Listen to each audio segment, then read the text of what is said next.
Hi, I'm Kristen, and today I'll be talking about whether oral migraines may provide evidence that we are living within a simulation.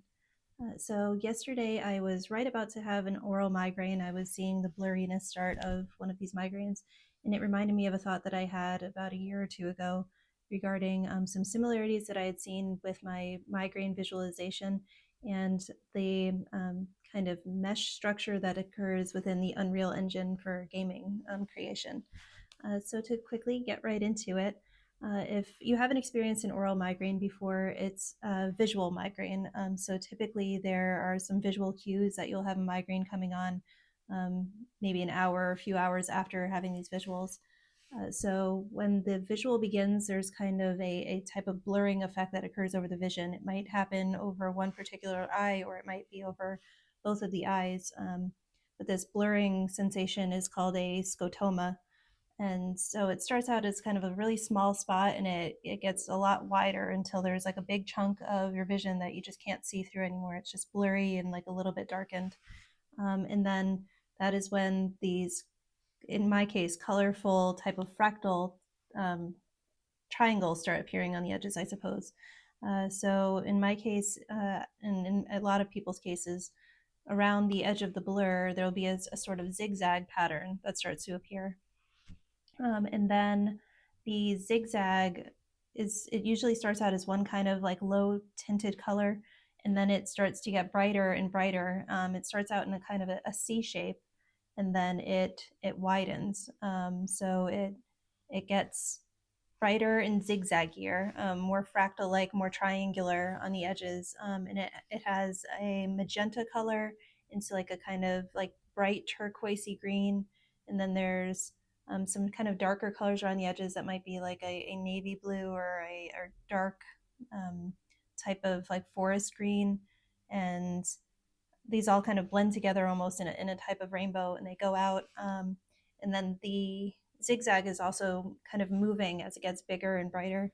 So in my case, I would see this zigzag pattern of fractals or triangles. It would start moving in like a slow kind of clockwise direction before eventually, after I would say about 20 to 30 minutes, the visual aura with this rainbow, it starts to dim down and kind of fade into nothingness. And then at that point, there might actually be a painful type of felt migraine later on in the day, or it just that is it. That's kind of where it stops.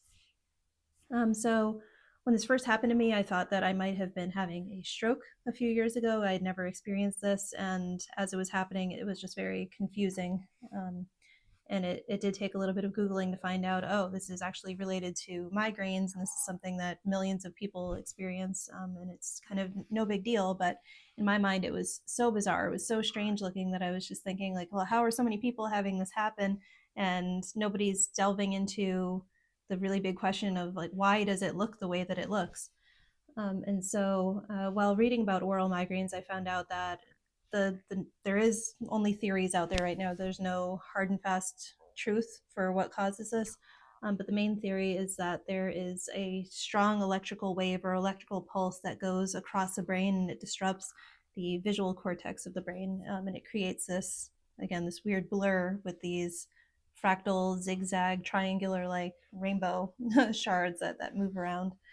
Um, and so I thought that was just completely bizarre when that first happened to me, and then happened to me again. And there was one day that I was sitting at home and I was watching a Unreal Engine demo on YouTube, of all things. Um, and while I was watching this creator, I believe it was officially put out by the company, but I'm not sure. But this creator was making kind of the sides of a wall, like a rock wall. So it was nothing too complicated. But what he at one point switched from having everything that he was creating look like rock to looking like the mesh system that they actually build the whole game on. So if anybody is familiar with Blender, you might be familiar with like these kind of different pivot points and triangles that are used to create all the shapes that move and kind of displayed in movies or clips or in games. But specifically in Unreal Engine, I noticed that the different types of triangles that were being used were the exact same colors that I had seen in my oral migraine. So I decided to do a little bit of research, and the uh, the little triangles that are used to form up all of the different visuals within the games in Unreal Engine are called nanites. And the company says that they're called the nanite virtualized geometry that are working within a internal mesh system. So it sounds a little bit complicated, but for all purposes, it's just a bunch of interlocking triangles that create everything that moves and exists within these kind of simulated worlds. So right now I will display some of the type of Unreal Engine nanites that are used to build out a world. This is specifically from Matrix Awakens, an Unreal Engine 5 experience. So as you can see, there are lots of different triangles making up everything, and specifically the longer, skinnier triangles are kind of what I have seen during my aural migraine episodes. So it looks just like that, except all kind of interconnected into zigzags and then turning. And what I found most interesting is, again, the colorscape that's used within this system. So a lot of people might be familiar that with the RGB system of coloration within pixels used on different types of screens.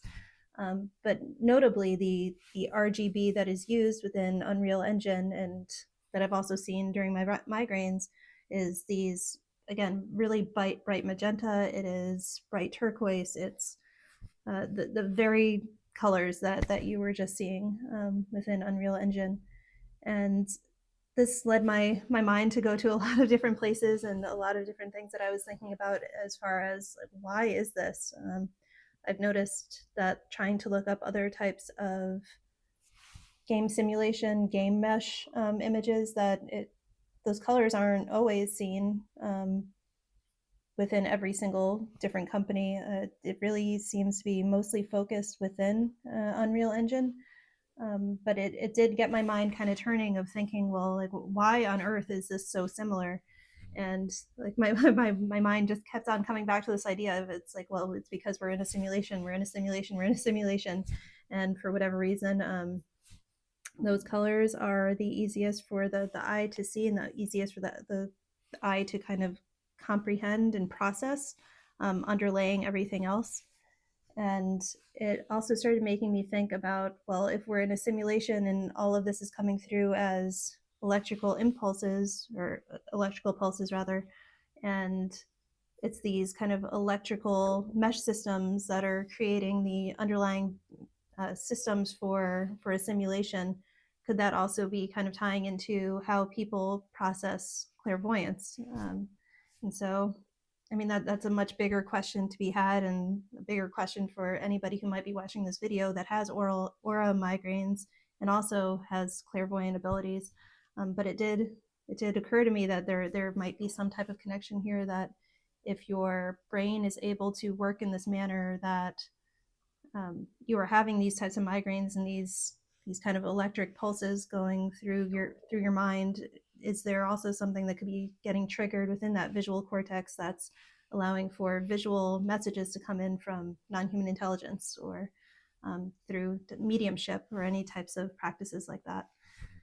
So I think that it's an interesting question to pose. I have no idea if there is a deeper underlying meaning to all of this and why there are such close similarities. If there's anybody who's really into science or into systems engineering that might have an answer, I would like to hear it, because I think there could be something said about there being something factually, scientifically similar between the brain and what's going on with creating these different types of games within these gaming development systems. But I really don't know. But I saw that similarity and I hadn't seen anybody else talking about it, so I figured I would mention it on here. So thank you so much for listening, and I'll see you again next time. Bye bye.